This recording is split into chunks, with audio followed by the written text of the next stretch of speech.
sector, and essentially we want to look at how the nation can revamp its healthcare delivery system. We've got in the studio this morning a medical doctor, a Nigerian medical doctor from Ogun State, who is based abroad, but is in Ogun State for some programs, and we decided to actually bring him in this morning to share his experience with us, how healthcare delivery system works in where it's based abroad, and how Nigeria could actually tap from that. We have with us this morning Dr. Tola Shobande. Good morning, Dr. Shobande. Good morning. Good to see you. Thank you so much for joining us. Healthcare delivery systems all over the world, how practically should they actually function or operate? Thank you so much for that question. First, let me thank you, my dear brother, Mr. Abeokuta, for inviting me to this lovely show. I'm meeting Miss Simi, my lovely sister, here for the first time this morning. And once again, my name is Dr. Olutola Shobande. I'm actually a pharmacist. Okay. So I have a doctorate in pharmacy, and I've been based in the U.S. for about 40 years. This is my 40th year in America. Okay. So this is my 40th year is actually my year of return, back home to fully serve Nigerians. I've been serving over the course of the past, actively in the past 20 years, usually traveling from state to state, offering free diabetes screening services. And at one point during the Obasanjo administration back around, I would say 2005, I was involved with a very important project. A drug called Nicosan, generic name Niprisan, was discovered right here in Nigeria for sickle cell disease. So I was the head of the pharmacy sector at the time. A company called Zikem Nigeria was founded, Zikem Pharmaceuticals, based in Sheda in Abuja. Sheda is, there's a place called Shetsko. Shetsko stands for Sheda Science and Technology Complex. Most people live in the Federal Capital Territory. They don't know what is happening in this place. And this place holds some of Nigeria's priciest industries. Siemens, for energy production is there. And of course, there's a nuclear power plant, for the preservation of agricultural products in there as well. And so is Zikem Pharmaceuticals. Now, Zikem has become a sort of white elephant project, maybe just like Abeokuta. So part of why I came back home is to help or do something about that. I was home during the NSAS, during the lockdown. There was a lockdown even in the U.S. So I got to study situations around the world. I was in Mexico. I have a 8-year-old daughter in Mexico. So I do visit Mexico quite often. So I was able to study healthcare in Mexico, in the U.S., and of course here in Nigeria. I'm a licensed pharmacist in Nigeria. I was at University of Nigeria in Nsukka, where my friends now fondly call me Igwe. So they say I'm the authentic Igwe of Nsukka. So what's the difference? Mexico, U.S., Nigeria, healthcare delivery system? Well, sadly, you can't compare healthcare system in Nigeria to what we have in the U.S. and in Mexico. So it's a sad state. Why? Mexico is almost a third world country, like almost. So, I mean, what's the difference? Shouldn't Nigeria be on the same level or at the same pace with Mexico? Nigeria should be on the same level, even better than Mexico, especially given the fact that in the U.S., Nigerians are the top earners of doctoral, are the #1 earners of PhD in America. So we're so far behind, and as I go around, I notice that, well, because of economic reasons, just about every Nigerian wants to leave the country. I was just at OSUTH, Olabisi Onabanjo University Teaching Hospital, where I was very well received by the head of department, a wonderful lady by the name of Mrs. Ojelade. She was supposed to give a convocation speech to the students, to pharmacy students, but after meeting me, she decided I should give the speech. So I was there about 2 weeks ago to speak to the students, and it was a wonderful event.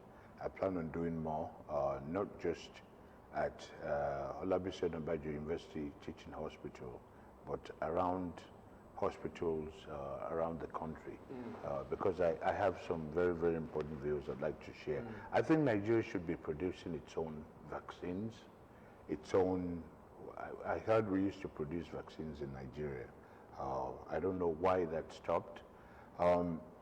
Particularly when we're talking about COVID, I noticed that if anybody paying attention would know that the count of, when we're talking about dead people from COVID, is almost close to 1 million in the US, in spite of the advancement in technology.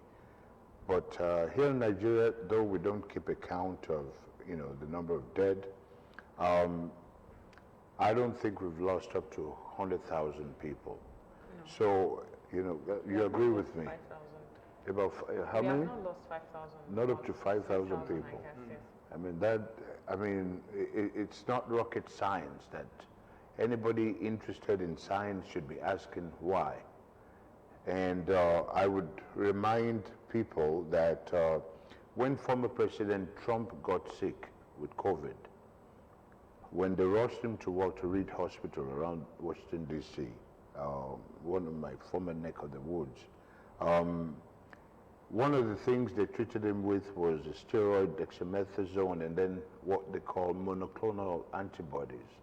What are monoclonal antibodies? Well, the body produces antibodies for all kinds of diseases. So in the case of COVID, you have people producing antibodies, and after they've been exposed to the virus. So basically, it's just a process of taking antibodies from those that have been protected against the virus, and then using it passively in patients that do, come in contact with the virus and get ill, such as the former president of the United States, President Trump. So, so if I'm looking at a country like Nigeria, and I'm wondering, like everybody else should be wondering, why people are not dropping dead in Nigeria, then obviously many Nigerians are probably, they probably have protection, antibodies against this virus, but because nobody's putting money, we'll never know. So. Okay, apart from COVID, there are issues, there are diseases that are peculiar to the Nigerian people. Malaria is there, and of course we have others as well. And a lot of people are asking questions as to why should we, that we have 2,968 days, as of today, you're talking about above 1 million in the US. Right. Why should we be comparing ourselves with other countries that are recording casualties daily on COVID and not spend resources on the things that affect us more in this country? So are you also trying to look at the other things, other diseases that are peculiar to the Nigerian people, to be able to solve them? Certainly, we should be looking at all the diseases. And education is everything, to Nigerians. This is how we were taught by, our parents and all our loved ones, our teachers. And it's a wonderful thing, because it does help us a lot, especially when we leave the shores of this country or the continent of Africa. Now, the problem is not much has been spent on healthcare in Nigeria. even if you give a certain portion of money to healthcare, much of that money is going to go into perhaps maybe hospitals if we're lucky, but even they are lacking in, a lot of stuff. What we're missing is money into pharmacy. I'm not saying it because I'm a pharmacist, but there's nothing going on with pharmacy. I've had the opportunity of working with some incredible people within pharmacy at the central level in Abuja. And these are fantastic people. They work collaboratively with the folks at PCN in Abuja works very, very closely with NAFDAC and with NIPRID. What is NIPRID? NIPRID is Nigerian Institute for Pharmaceutical Research and Development. So that means if any drug is discovered in Nigeria, that drug must be certified by NIPRID. NIPRID is ready. We have fantastic scientists ready to do things to make Nigeria proud. What I was going to do with ZIChem is to have a prototype Nigerian company working collaboratively with these three bodies within pharmacy to encourage research and development of drugs here and vaccines in this country. Drugs we can believe in. I mean, you use products, even creams in this country, that are so substandard. And I know we can do better. Okay, talking about the substandard nature of some of the things we do, NAFDAC would record different drugs that are fake and all of that. Are you also looking into that direction where you bring these people that are producing substandard drugs together, whereby maybe they lack in trainings or they lack in something just to also harvest from them, just so they could produce something better than what they have been doing? Definitely. What I'd like to do is encourage those that are producing right now, because we need locally generated income, for industries, for labor. We have so many unemployed in Nigeria.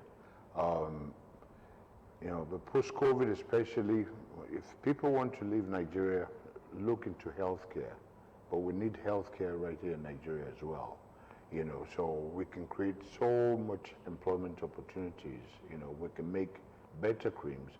What's happening right now is with the substandard products, there's short corners being taken, but if I'm using a cream or an ointment from the US and I know what a cream or ointment is supposed to feel like, and then I use a product in Nigeria, I know the difference right away.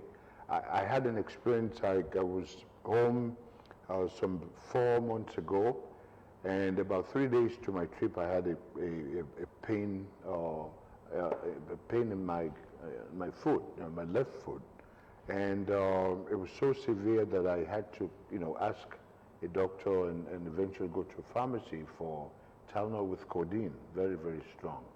I used this stuff, it felt like I didn't use anything.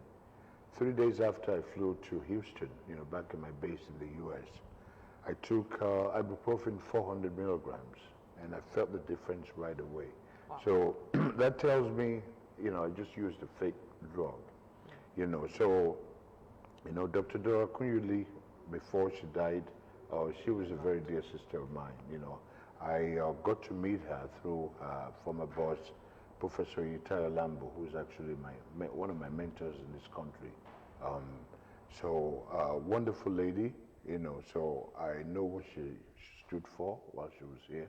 So Nigerians can expect people like me to keep the fight on, to keep Senate. So what is the key role of drugs in our healthcare delivery system? The key role of drugs, because from what you have said generally, it seems we're not really doing so much in the area of production, discovery of drugs, that take care of our common illnesses like malaria and all of that. We still have to rely on imports and stuff like that. So it means that we're missing the point in the area of drugs.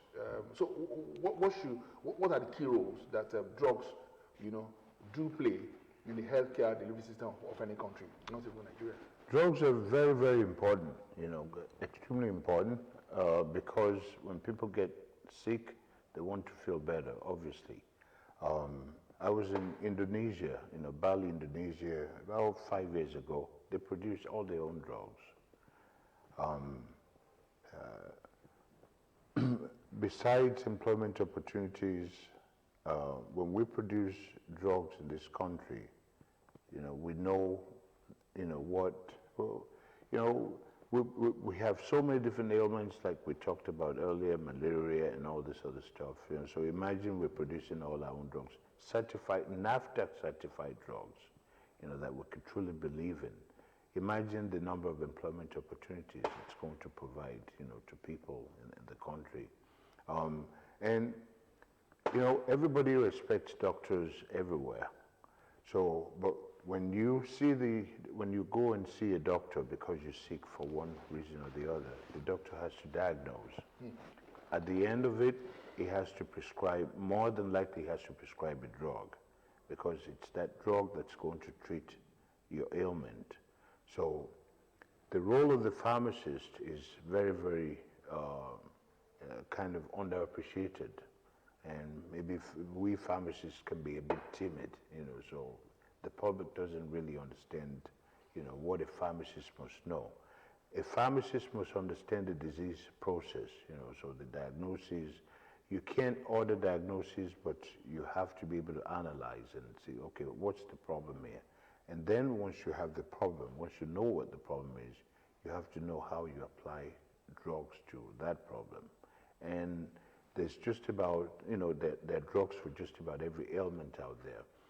There's a difference between physicians and pharmacists. Can a pharmacist actually question a doctor who has actually prescribed written drugs for you, go get these drugs, and then by the time the patient gets to a pharmacy or a pharmacist, can that pharmacist question those drugs, after understanding the ailment in question? Certainly, that's what we do in the U.S. Most pharmacists are timid. Yes.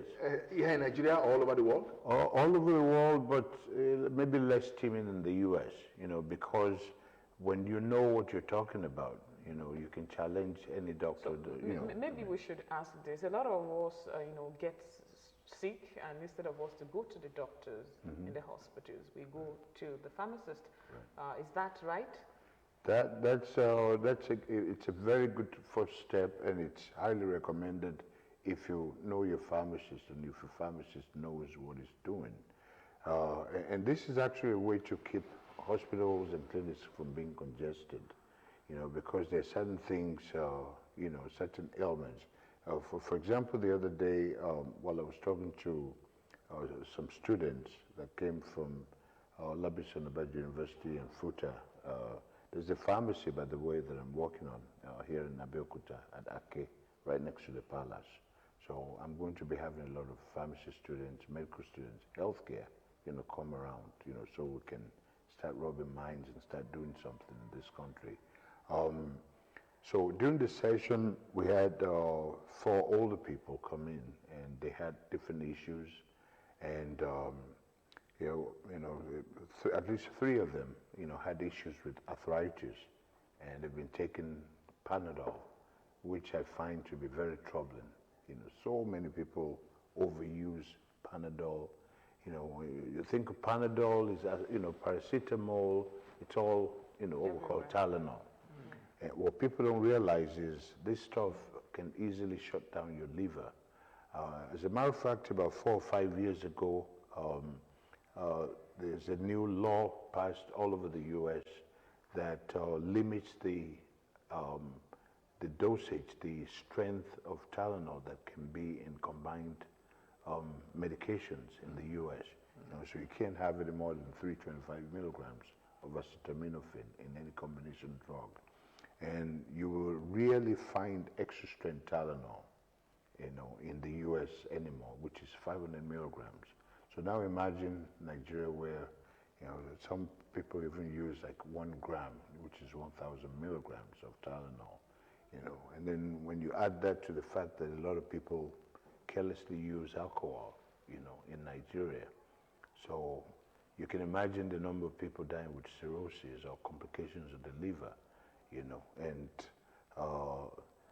whenever you take in any drug or food, you need your liver and kidneys to function properly. So if you shut down your liver, you're shutting down your life pretty much. So we have to be aware of these things. So when you came to Nigeria, you talked about when you had some pains in your leg and you were trying to get a medication for that. And when you took one, you discovered that you didn't feel anything, like it's disappearing, and you went to the US and you got one. So you, that is an expert, you couldn't differentiate between what is fake at the point of usage and what is original. So how do you expect, what do you say to Nigerians right now, going out to even get this drug that has been prescribed by doctors in the hospitals to the pharmacists? How do we differentiate between what is fake, what is substandard, and what is standard? Right. It's still going to take some more effort, within pharmacy, and I'm going to be a strong advocate for money to be put into pharmacy in this country, because I tell people these days, the only time I can ever remember Nigeria having a minister for health who was a pharmacist was when I believe it was the owner of Julie Pharmacy, Dr. Adelusi Adeluyi, I believe. I actually had the pleasure of meeting him on one occasion. It must have been around 2004. I came in for a World Diabetes program. I was testing people freely for diabetes at the Keja, under the bridge. After that, I went to his office in the Keja. A wonderful man. But that was the only pharmacist that ever served as Nigeria's Minister for Health. A pharmacist is the most ideal person to be Minister of Health? I think both pharmacists and physicians alike, but throughout the history of Nigeria, there's only been one pharmacist. What difference what did he actually make when he was in charge? Well, I believe it was there for just about 3 months, and it wasn't for long. I think it was under the President Shonekong administration, very brief. So he wasn't able to do a whole lot. But I think it would help research and development, within the pharmaceutical sector. And then, of course, doing something about all these substandard drugs, if we can. So closing this interview, Dr. Shobande, I think one point we have, I don't know if Simeon will agree with me, one point we have actually established is the fact that Nigerians are prone to, a lot of drugs. All of us are almost guilty. We get drugs everywhere. You go to one pharmacy, one shop, you just get drugs. So meaning that if we have genuine standard drugs, across all board everywhere, we are going to illnesses will reduce, and then maybe healthcare delivery will actually become something that is quite strong. Because you said if you're able to actually access genuine drugs, the hospitals will be decongested and all of that. So as you're parting short, what will you say to Nigerian government at this point in time, especially in terms of investing more in drugs production in the country? Yes, I think I hate to ask for money, from government, but I think we need to consider investing heavily in health, but more specifically in pharmaceutical research and development in Nigeria, if we really want to get serious. So this would help us keep some of, to stop some of the brain drain and start producing real drugs that people can believe in this country. So I think we need to invest money into pharmacy, to research and development. I think that's very, very important. And what about preventive health? Well, where we won't have to get to the point where we'll be taking drugs. What can we do? I think pharmaceutical care is a concept, that's been heavily pushed and promoted by the PC and Pharmaceutical Council of Nigeria. And right now, and it's a wonderful thing. It works well in the US.